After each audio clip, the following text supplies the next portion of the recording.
Shir sponsor Lo Nishmas Rabbi Yaakov Shalom Lab Basitzchok.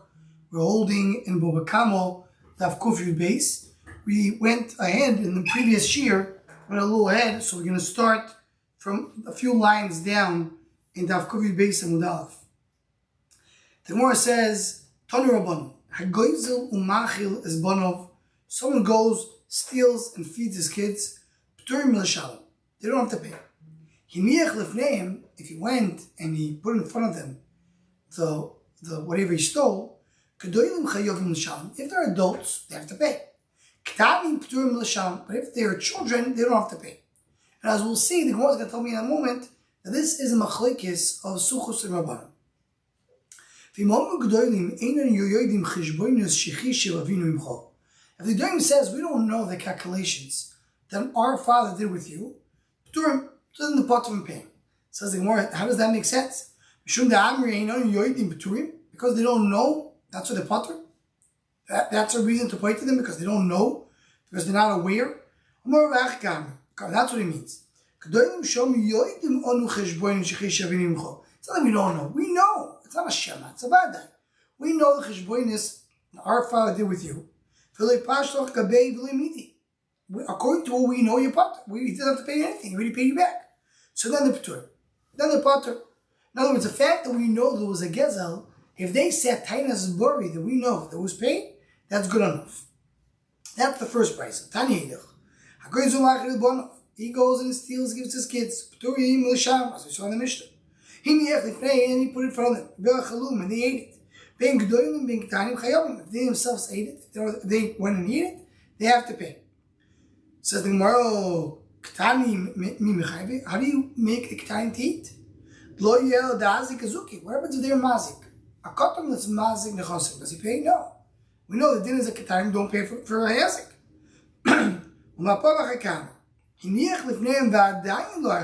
Not if they ate it. If it's there, it's still existing. So they are chayav to pay, adults and children alike, in adults and even Ketanim also. And again, we saw before that Kedolim have to pay and Ketanim don't have to pay, so we'll see in a moment that's a machlekes.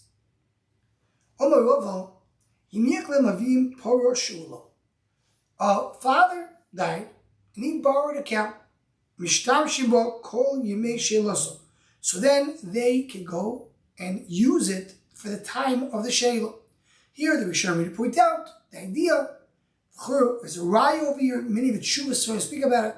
If someone borrowed an item, doesn't mean that he can use it only, or his family can use it as well.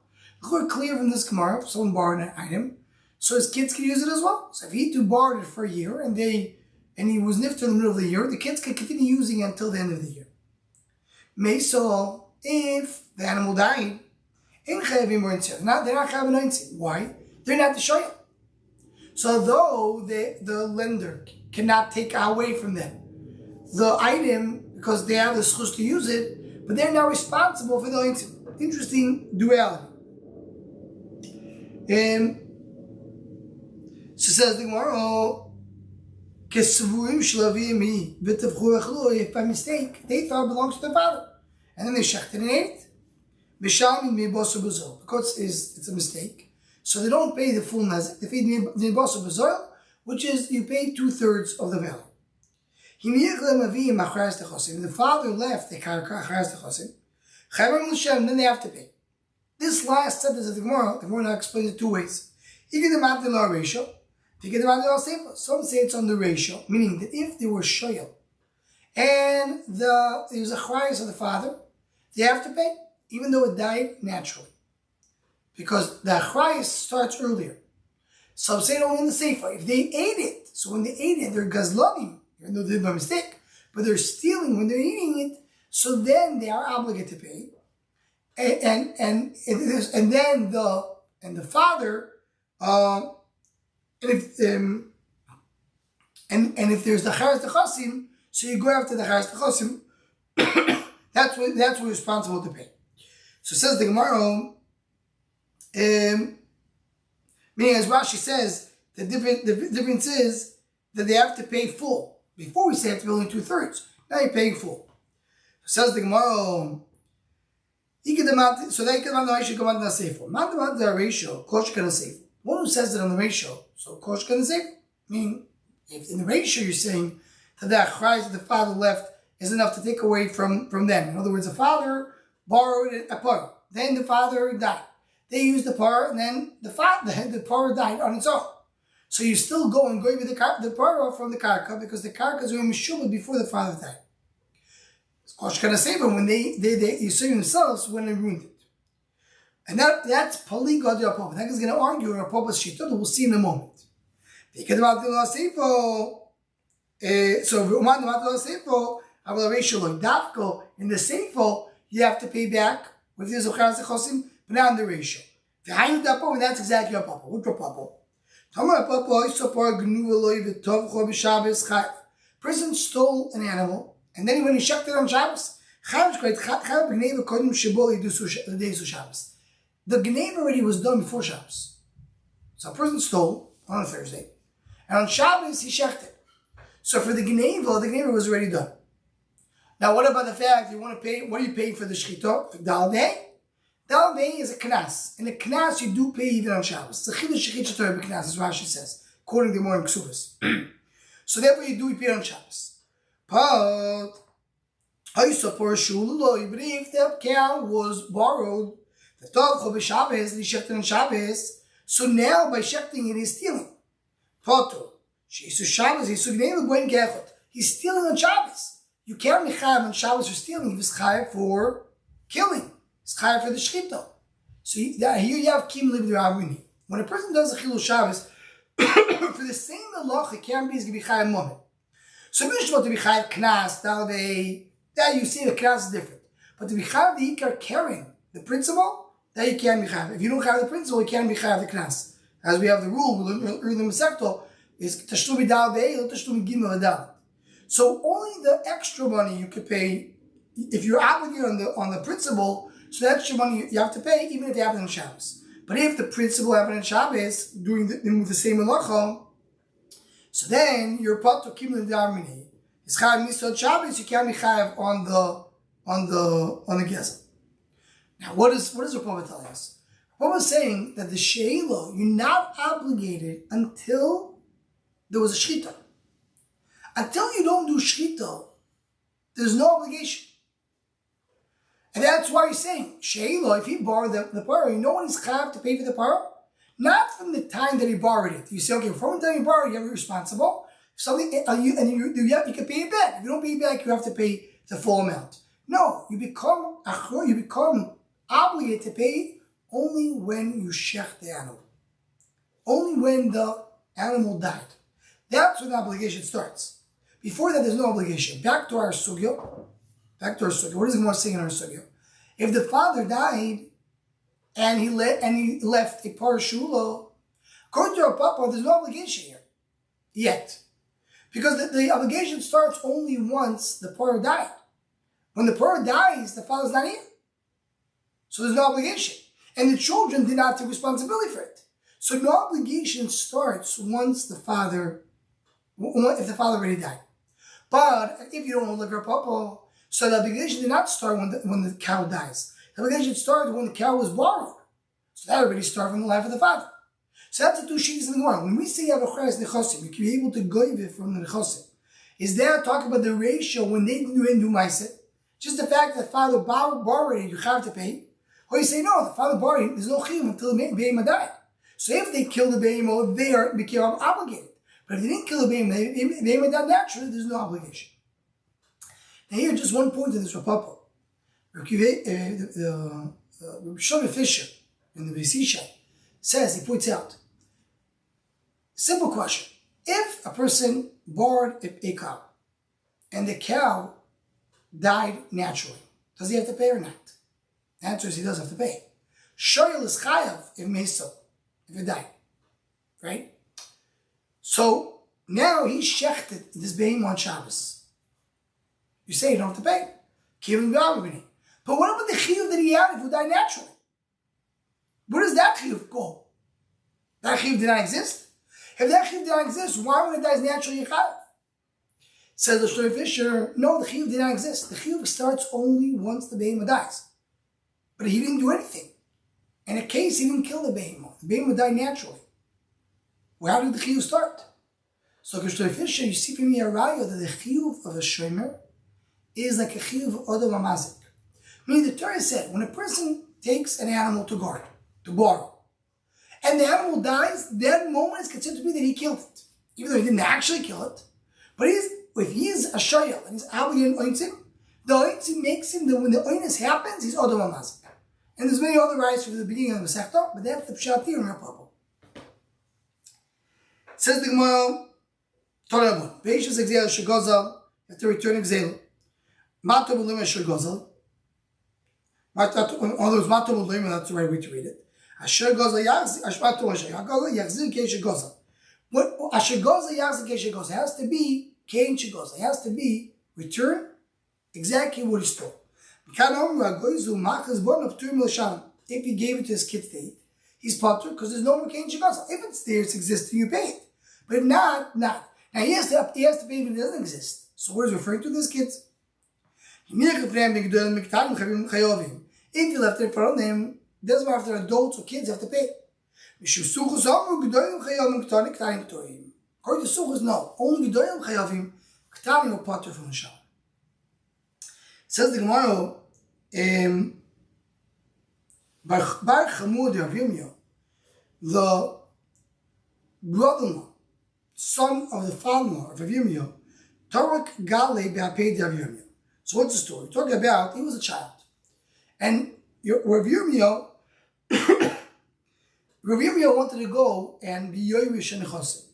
Came this kid and he closed the door out. Did not allow him to come in. So also Kamei Davavim, careful of Avim, Amar, Shaloy today. Right? It was this child, the child who's he's saying, it's mine to hold on to it. Omelei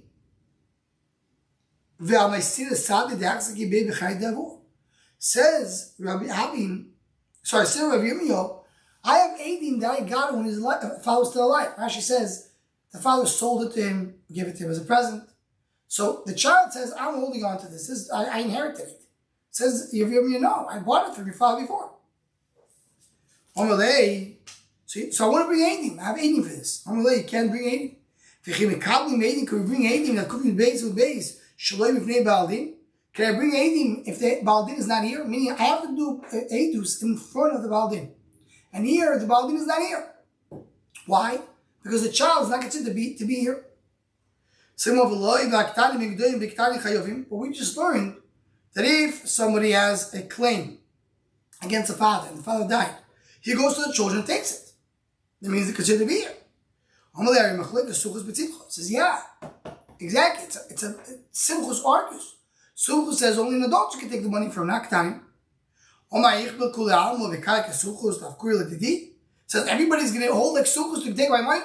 In other words, why are you asking like Suchus? Suchus is Shinas Yakit. So it went down until it got to Ravo. Didn't you hear Yeshiva Chama said the name of Yeshaya? Tomar Yeshiva Chama Omar Yeshaya Tinoik Shetokav Be'avodov Teyor Letoich Sadeh Shechaveru V'Omar Shalihu. A child who forced his slaves.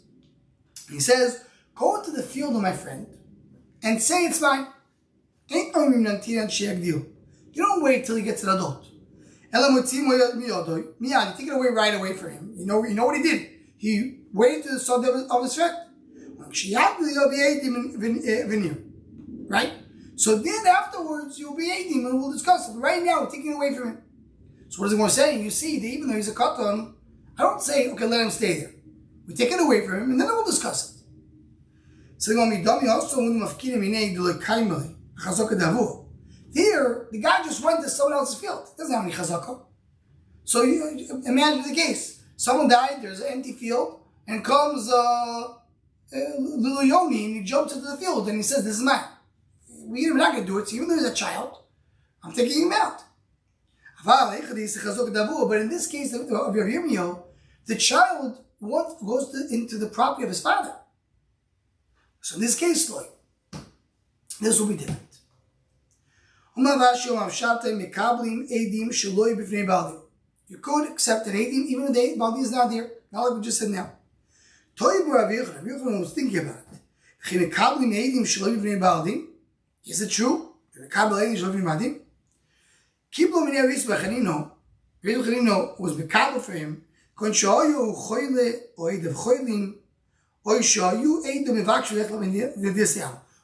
Rav Ashi say that you are mekabel edim shloivim baldim?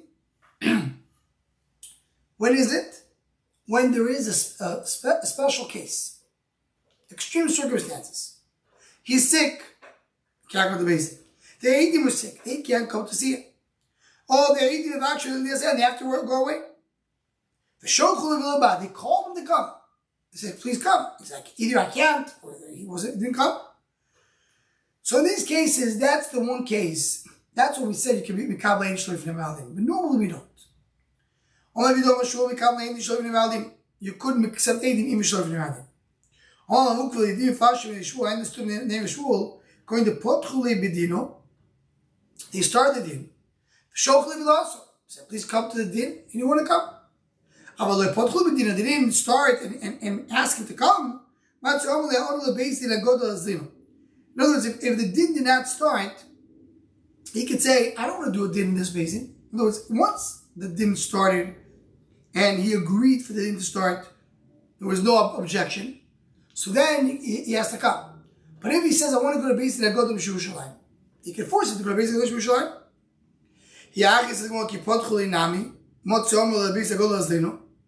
Right? So, sorry, I said, if they didn't start it, so then they don't go to basin and go to Yerushalayim. I said, well, why not? Even if they didn't start it, why can he say, I don't mind this basin? Says the going the nokat, who is nokat? The other Baldin, the one who's coming to argue with him, this could be based on Agadol. He got a special letter in there based on Agadol to say, we know about this case and we're sending it to be judged in this and this based in non-based on Agadol. You could do Kiyum Ashtar in front of Baldin. One of the reasons is because Eidim Chasuyim Ashtar can be Shech Kredus Basic. Shtar usually we assume it's okay. Rechon says, no, you have to have him for Kiyum, you have to have the Baldin over here.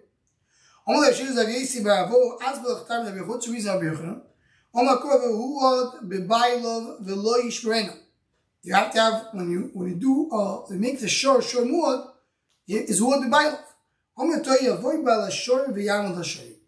You'll come, the owner of the shor, be there. From there you learn that every time the Baldin has to be here.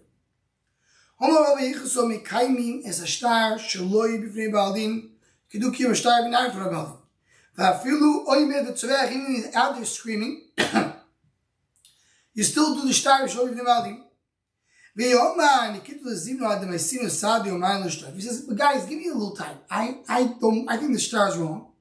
I'm going to go bring Eidim. Please give me some time. We do give him some time. He also, if he comes in the time they say he's coming, good.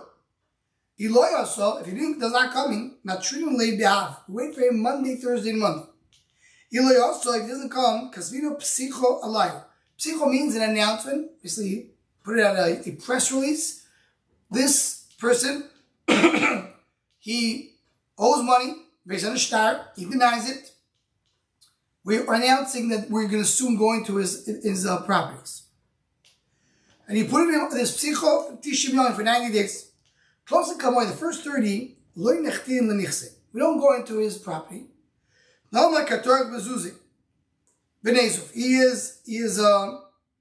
He's busy to try to get the money and to save his property. The next 30 days, you don't still go into his nechasim. Maybe he didn't find money to borrow. And he's trying to sell his properties in order to have money to go to save this property. But sorry, now in the last 3 don't go in. Because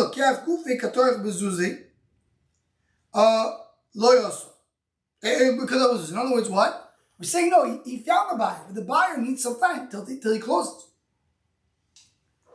The buyer needs some money to close. Says the Gemara, if he didn't come for 90 days, kasvinen adrachte anichse. Then you put in a shtar, a document that says you could go ahead and take away the nechos, the foreclosure. So that's all if he says I'm coming. Meaning he's saying, I'm coming, give me some more time. So we give him this 90 days. But even in the beginning he said, I'm not coming. I'm not going to this basically. So we right away go into his property. That's only in the loan, talk about money. If you have an actual item, because we want to get the item back.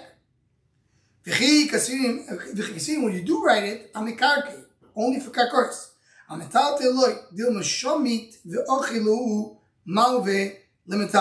Because maybe what's going to happen, the lender is going in, he'll take the move of the metaltal, and he's going to use it. Then eventually the loiv is going to say, fine, even if this whole star was fake, he's not going to be able to take it back. So if it's a land, you always have the land take back. So the lender takes the land, and then if the borrower is able to prove him wrong, he takes the land back. But if it's movables, the lender will consume it.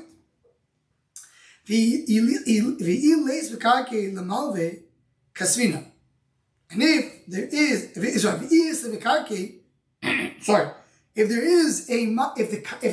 lender has a karka, then it's fine. Why is it fine? Because if you don't want to come take the money back, if he doesn't have a metal, he'll take it from his land. That's not true. The rule is we don't write any shtar to extract the land from a metal. Even if he has a land, why not? Maybe the land will lose value.